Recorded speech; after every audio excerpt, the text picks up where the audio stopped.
ये बातें इसलिए भी हैं क्योंकि कई लोग ये समझते हैं कि प्रधानमंत्री ने अपनी गारंटी पूरा करने में भेदभाव नहीं किया। उन्हें लगता है कि किसी का धर्म या जाति देखकर योजनाओं का लाभ नहीं दिया गया। लेकिन नेताओं को क्या लगता है? मोदी और मुसलमान वाली केमिस्ट्री पर ओवैसी का क्या सोचना है? क्या ये परमानेंट है या चुनावी?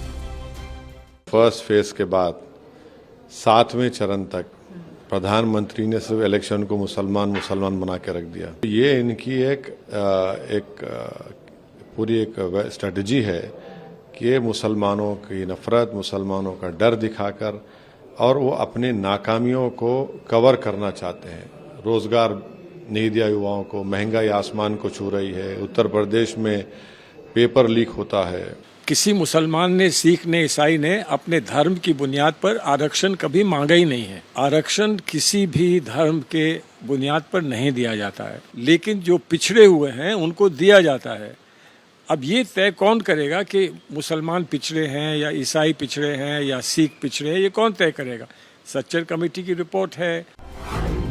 शायद इसी तरह की बयानबाजी को लेकर प्रधानमंत्री ने एबीपी न्यूज को दिए एक्सक्लूसिव इंटरव्यू में मुसलमानों को आंखें खोलकर समझबूझ के साथ फैसला करने और आगे बढ़ने की सलाह दी। ये भी बताया कि हिंदू हो या मुसलमान, मोदी के लिए सब एक समान। एज ए गवर्नमेंट मेरा काम क्या है? There should be no discrimination, सबके लिए समान। हाँ, लेकिन मैं ये कहूँ तो मैंने क्या कहा, मुझे अब चलना है 100% सैचुरेशन। मानो मेरे पास 4 करोड़ घर है और 4 करोड़ लाभार्थी की सूची है, तो मुझे कोई डिस्क्रिमिनेशन के बिना उन लाभार्थियों को मकान देना है। क्योंकि तुम इस जात के हो तो मिलेगा, उस जात के हो तो नहीं मिलेगा, इस धर्म के हो तो मिलेगा, उस धर्म के है तो नहीं मिलेगा। ये नहीं चलेगा। मोदी ने कह दिया मिलने वाला है। तो मेरी जो स्ट्रैटेजी है वो ये है, सबका साथ सबका विकास। ये सिर्फ नारा नहीं है जी। मगर मोदी की गारंटी पर मुसलमानों को कितना यकीन है?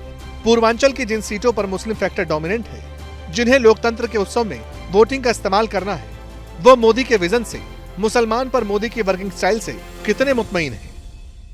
मुसलमानों को हर जगह परेशान ही किया जा रहा है।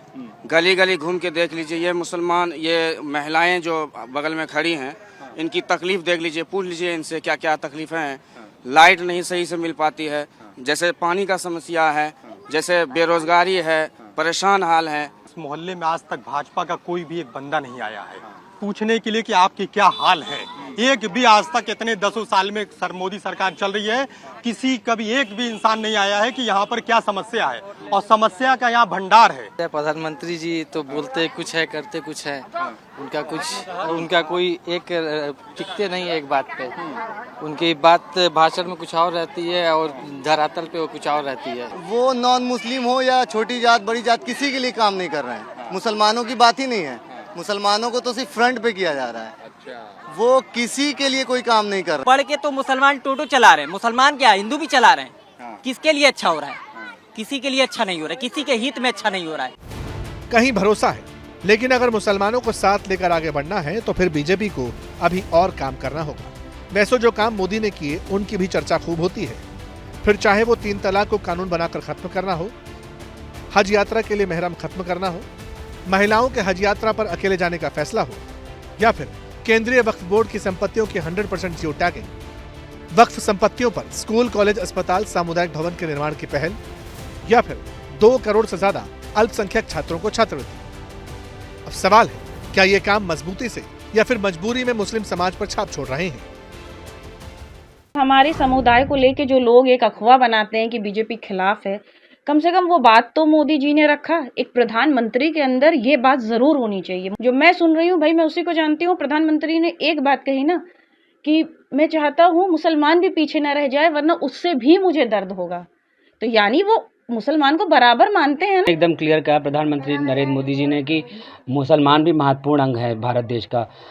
ये इससे क्लियर होता है कि वो खुद भी मानते हैं कि मुसलमानों की तरक्की और मुसलमानों की शिक्षा पर काम होना चाहिए। इस तरह की चीज़ें भारतीय जनता पार्टी के द्वारा हमेशा की गई। मुस्लिमों को कहीं से पीछे नहीं रखा गया। नए दिल से पसंद करते हैं उन्हें।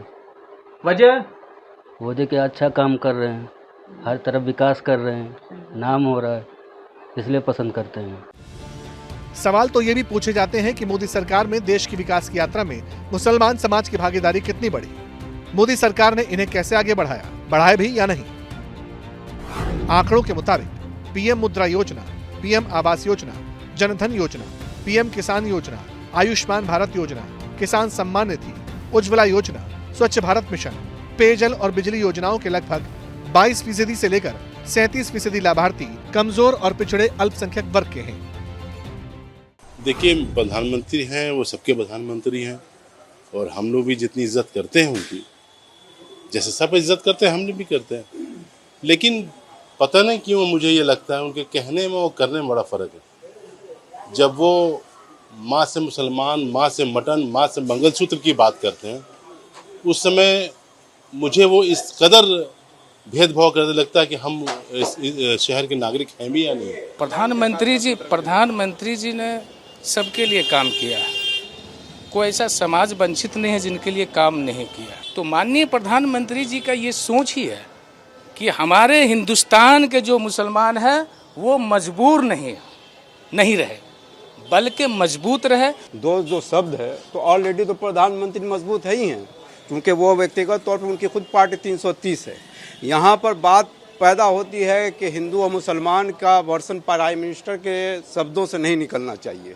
और जहाँ तक आपका एक सेकंड वाला क्वेश्चन है कि वो कंप्यूटर भी होना चाहिए और कुरान भी होना चाहिए, तो ये प्रधानमंत्री जब 19 में आए थे तभी उन्होंने कहा था, आज 24 हो गया, तो वो कभी सर्वे किए कि किस मदरसे में कंप्यूटर है और किस मदरसे में नहीं है। कई लोगों की शिकायतें हैं कि अल्पसंख्यकों के लिए नई योजनाएं शुरू नहीं होती। क्या ऐसा है? जवाब में कुछ तथ्य सामने आए। नई उड़ान योजना, शादी शगुन योजना, उस्ताद योजना, सीखो और कमाओ योजना, ईदी योजना और नई मंजिल, ये सब मुसलमानों के लिए मोदी सरकार की योजनाएं हैं। जो भी स्कीमें होती है, जो भी आता है वो सबके लिए आता है, किसी एक के लिए तो आता नहीं है। तो ऐसा तो कुछ नहीं है। जो सरकारी स्कीम आती है वो आप बिल्कुल सही बोल रहे हैं कि वो किसी एक के लिए तो आती नहीं है। कि हमारे देश में कोई भी सरकार हो, कोई भी प्रधानमंत्री हो, वो सबका साथ, सबका विकास लेकर चले और सबको अमन चैन सुकून से इस देश के अंदर रहने दे, वही हम चाहते हैं। जैसे मोदी जी कहते हैं सबका साथ सबका विकास, वो चीज़ होना चाहिए। मुद्दे तो जैसे सबका साथ सबका विकास, ये बहुत अच्छा मुद्दा है। और आम जनता के जो मुद्दे होते हैं वही मुद्दे, हाँ, अमन चैन होना चाहिए और एजुकेशन की तरफ विशेष ध्यान होना चाहिए। मोदी जी पिछले 10 साल से हम भी देखते आ रहे हैं, मैं भी देखता आ रहा हूँ, मैंने वोट किया था, पर लेकिन ऐसी कोई भेदभाव वाली कोई बात नहीं है ना। ऐसा मैं इस बात से सहमत नहीं हूँ कि भाई भेदभाव करते हैं। शायद यही वजह है कि मोदी खुलकर कहते हैं कि वक्त आ गया है जब मुसलमानों को आगे बढ़ना होगा, पुरानी अप्रोच छोड़नी होगी, क्योंकि विकास के रथ पर सवार वक्त किसी का इंतजार नहीं करता।